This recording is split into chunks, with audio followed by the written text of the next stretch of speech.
Party की द्वितीय स्थापना दिवस पर पिछड़ा, दलित एवं अल्पसंख्यक अधिकार सम्मेलन आयोजित किया गया। कार्यक्रम की शुरुआत पार्टी के राष्ट्रीय अध्यक्ष डॉक्टर वीरेंद्र विश्वकर्मा द्वारा दीप प्रज्वलन के साथ की गई। इस आयोजन का उद्देश्य समाज के पिछड़े, दलित और अल्पसंख्यक वर्गों के अधिकारों पर चर्चा करना और उनके हितों की सुरक्षा के लिए कदम उठाने का आह्वान करना था। कार्यक्रम में प्रदेश के विभिन्न जिलों से आए हुए पार्टी कार्यकर्ता और पदाधिकारी मौजूद रहे।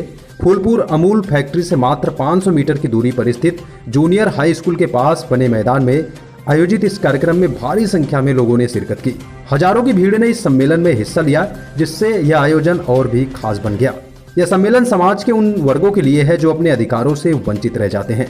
लोक जन सोशलिस्ट पार्टी उनके हक की आवाज उठाती रही है और आगे भी इसी दिशा में कार्य करती रहेगी। कार्यक्रम के दौरान पार्टी के वरिष्ठ नेताओं ने अपने विचार रखे और सामाजिक न्याय, समानता और अधिकारियों की बात को प्रमुखता से उठाया। विभिन्न वक्ताओं ने पिछड़े, दलित और अल्पसंख्यक समुदाय के अधिकारों के संरक्षण और उनके सशक्तिकरण की आवश्यकता पर बल दिया। यह कार्यक्रम लोक जन सोशलिस्ट पार्टी के सामाजिक न्याय और अधिकारों के प्रति प्रतिबद्धता का प्रतीक है। बड़ी संख्या में लोग इस आयोजन में शामिल हुए और अपने विचार साझा किए। लोक जन सोशलिस्ट पार्टी की द्वितीय स्थापना दिवस पर आयोजित यह सम्मेलन सामाजिक न्याय और अधिकारों की दिशा में एक महत्वपूर्ण कदम साबित हुआ है। कार्यक्रम में उमड़ी भीड़ और नेताओं के जोशीले भाषणों ने इस कार्यक्रम को एक प्रभावशाली आयोजन बना।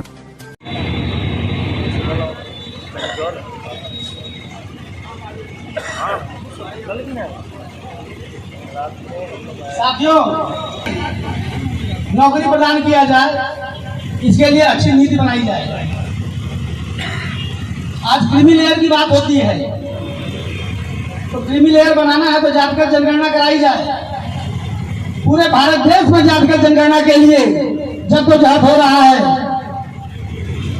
सारी विपक्ष पार्टियां चिल्ला रही हैं, हर एक व्यक्ति चिल्ला रहा है कि जातिगत जनगणना हो, जिसे पता चले कि कौन किसका हक खा रहा है, कौन किसका अधिकार छीन रहा है। साथियों, कौन मलाई खा रहा है?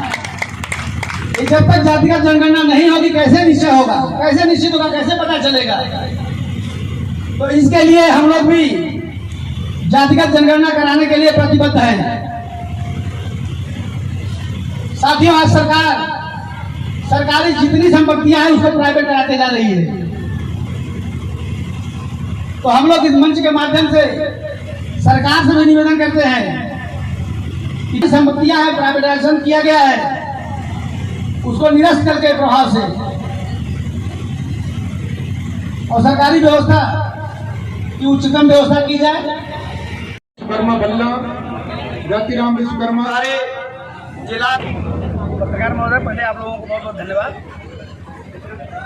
ये कार्यक्रम पार्टी का दूसरा स्थापना दिवस है, उसी का अवसर पर रखा गया है और इसमें पिछड़े, दलित अल्पसंख्यकों लोगों की बात उठाई गई है और उनकी लड़ाई हम लोग लड़ने का प्रयास कर रहे हैं, संघर्ष कर रहे हैं। इसीलिए हमने स्लोगन दिया है कि लोक जन सोशलिस्ट पार्टी के दूसरे स्थापना दिवस पर पिछड़े, दलित, अल्पसंख्यक के अधिकार सम्मेलन। इस पार्टी में अभी यह पार्टी आपकी प्रदेश में ही है या राष्ट्रीय लेवल पे काम करना शुरू कर दिया? आपको बता दूं कि मंच में झारखंड प्रदेश अध्यक्ष और बिहार प्रदेश अध्यक्ष बैठे हुए हैं, तो हम प्रदेश में खूब मजबूती से काम करें और कार्य करने का 2 मिनट के लिए, क्योंकि अभी हमारा चल रहा है पत्रकारिता। इस बार का जो ये आपका दूसरा स्थापना दिवस है, इसमें जन सैलाब जिस हिसाब से उमड़ी हुई है, आपको क्या लगता है कि 2027 में यह पार्टी कहां तक कामयाब हो? ये लाखों का जो जन सैलाब दिखा है, इस जन सैलाब को देख के मुझे मैं जो संघर्ष कर रहा हूँ, प्रयास कर रहा हूँ, जो गरीबों की लड़ाई लड़ रहा हूँ, कमजोर लोगों की लड़ाई लड़ रहा हूँ, जो अल्पसंख्यक समाज से आते हैं, कमजोर तबके से आते हैं, जिनकी कोई नहीं सुनता है, उनकी लड़ाई हम लोग लड़ने का प्रयास कर रहे हैं, संघर्ष कर रहे हैं। तो ये उन लोगों का प्यार है, ये उन लोग जो गरीब तबके के लोग हैं, जिनकी लड़ाई कोई नहीं लड़ रहा है, उनकी लड़ाई हम लोग लड़ने का प्रयास करें। तो वो लोग हम आशीर्वाद के रूप में यहाँ जनसैलाब के रूप में इकट्ठा हुए हैं और मैं हमारे पार्टी के लोग, जो सोशलिस्ट पार्टी के जितने नेतागण हैं, बराबर संघर्ष कर रहे हैं, प्रयास कर रहे हैं कि जो गरीब तबके के लोग हैं उनको न्याय मिले, उनको उनका हक अधिकार मिले, वो समाज में उनको उच्चतम स्थान मिले। इसका बराबर हम लोग प्रयास कर रहे हैं। आपने अभी मंच से जनगणना की बात की, जैसे हर पार्टियां जनगणना की बात कर रहे हैं, तो आपकी पार्टी इस पर कहाँ तक खरा उतरेगी और किनका सपोर्ट करेगी? क्या जनगणना करवाने के लिए आप कहाँ तक जाएंगे? जातिगत जनगणना के लिए हम लोग सरकार महोदय एकदम वचनबद्ध हैं, क्योंकि अभी क्रीमी लेयर की बात चलने लगी है। तो क्रीमी लेयर में जो लोग आते हैं, जैसा कहा गया है, क्रीम है कहाँ? पिछड़े दलित अल्पसंख्यक के लोगों पर क्रीम है कहाँ? तो लेयर कहाँ से बन गई?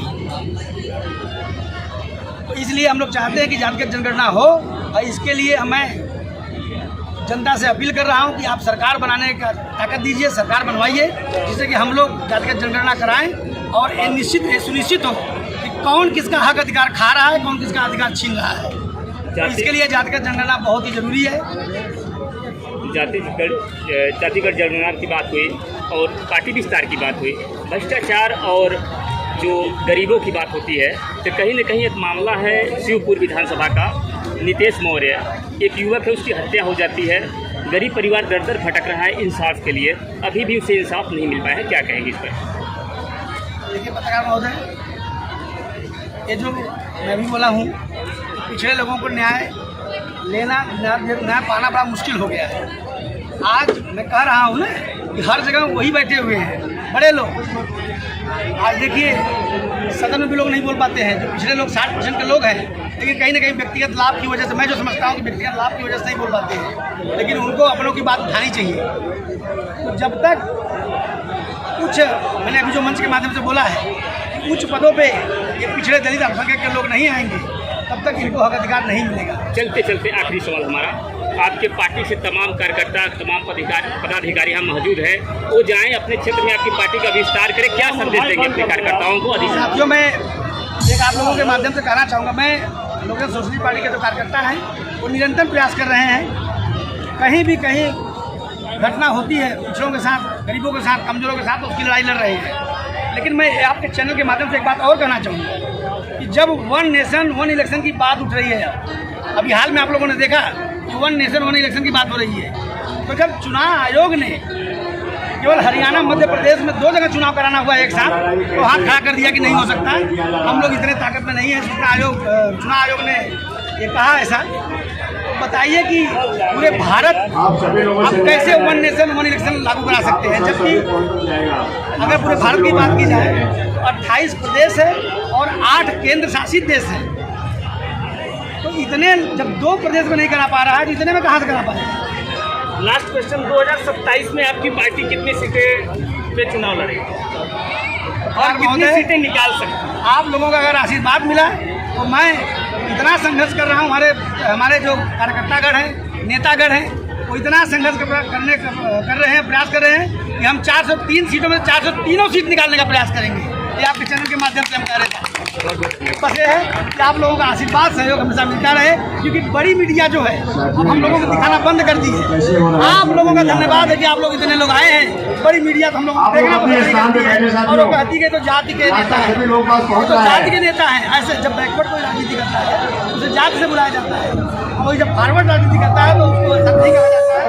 इसका खेद रहता है हमें। तो आप लोगों का बहुत बहुत धन्यवाद है कि आप लोग आए, इतना समय निकाल के, इसके लिए आप लोगों को कोटि धन्यवाद देते हैं। थाना बाकल के अंतर्गत बैंक से फर्जी हस्ताक्षर कर पैसा निकालने हेतु अतिरिक्त पुलिस अधीक्षक संतोष डेहरिया एवं थाना प्रभारी की जानकारी के अनुसार मामले की जानकारी बताई गई। 1 मई को इसकू सुम्बाई रेकवार निवासी मोहतरा थाना बाकल ने रिपोर्ट किया था कि मंतीबाई चक्रवर्ती व संतोष चक्रवर्ती ने अपने सहयोगी के साथ मिलकर मेरे SBI खाता बहोरीबंद के खाता से निकासी पर्ची भरकर मेरे फर्जी हस्ताक्षर कर मेरे खाते से 63,200 रुपये अपने खाते में ट्रांसफर कर दिया है। रिपोर्ट पर अपराध क्रमांक 133/23 धारा 420-34 भादवी पंजीबद्ध कर विवेचना की गई। विवेचना के दौरान फरियादी कुसुमबाई रेकवार, संदेही मंतीबाई व संदेही प्रीतम लाल चक्रवर्ती के नमूना हस्ताक्षर व स्वाभाविक लिखावट परीक्षण हेतु राज्य परीक्षक विवादित दस्तावेज पुलिस मुख्यालय भोपाल को भेजे गए थे। जांच रिपोर्ट में प्रीतम लाल चक्रवर्ती के द्वारा फरियादिया कुसुमबाई रेकवार के नाम की SBI बहोरीबंद की विड्रॉल पर्ची भरकर कुसुमबाई की फर्जी हस्ताक्षर करना पाया गया।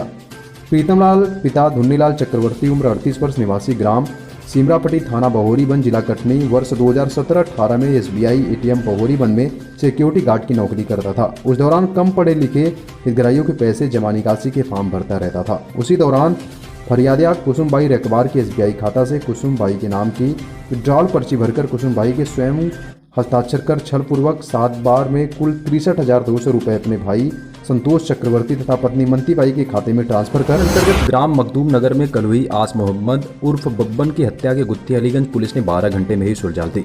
आपको बताते चले कि ताज मोहम्मद पुत्र शाह मोहम्मद निवासी मखदूम नगर थाना अलीगंज द्वारा अपने सगे भाई आस मोहम्मद की पोल्ट्री फार्म मखदूम नगर पर अज्ञात व्यक्ति द्वारा हत्या कर देने के संबंध में लिखित तहरीर दी गई थी, जिस पर अलीगंज थाना ने मुकदमा कर आगे की कार्रवाई शुरू कर दी थी। थाना अलीगंज पर पंजीकृत कर घटना का सफल अनावरण हेतु पुलिस अधीक्षक डॉक्टर कौस्तुभ के निर्देशन में गठित पुलिस टीम द्वारा घटनास्थल के आसपास लगे CCTV कैमरे व फोन सर्विलांस व फोरेंसिक साइंस यूनिट का उपयोग कर 3 व्यक्तियों, पहला दिलसाद पुत्र हयात मोहम्मद, दूसरा तबरेज अहमद पुत्र परवेज अहमद, तीसरा राकी कनौजिया पुत्र विजय कनौजिया निवासीगढ़ मखदूम नगर थाना अलीगंज जनपद अम्बेडकर नगर को गिरफ्तार किया गया।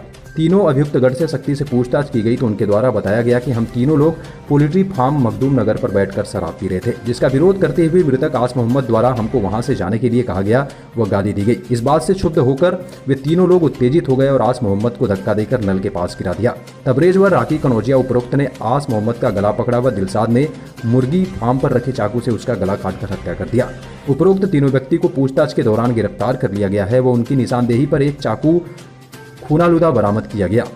इस प्रकार थाना अलीगंज पुलिस टीम द्वारा घटना का सफल अनावरण मात्र 12 घंटे में कर दिया गया। थाना स्थानीय पर अग्रिम विधिक कार्रवाई पूर्ण कर अभियुक्तगढ़ को माननीय न्यायालय भेजा गया। थाना अलीगंज अंतर्गत मखदूम नगर में कल मॉर्निंग में एक सूचना प्राप्त हुई थी कि आस मोहम्मद का शव उन्हीं के पोल्ट्री फार्म पर मिला है। घटनास्थल का निरीक्षण करने पर गले पर कटे का निशान आया। इसमें 3 टीमें गठित की गई थी। टीमों ने अथक प्रयास करके 12 घंटे के अंदर घटना का सफल अनावरण किया है। घटना कुछ इस प्रकार है कि वहां पर तबरेज, दिलसाद और राफी 3 लोग शराब पी रहे थे। आस मोहम्मद द्वारा मना किया गया।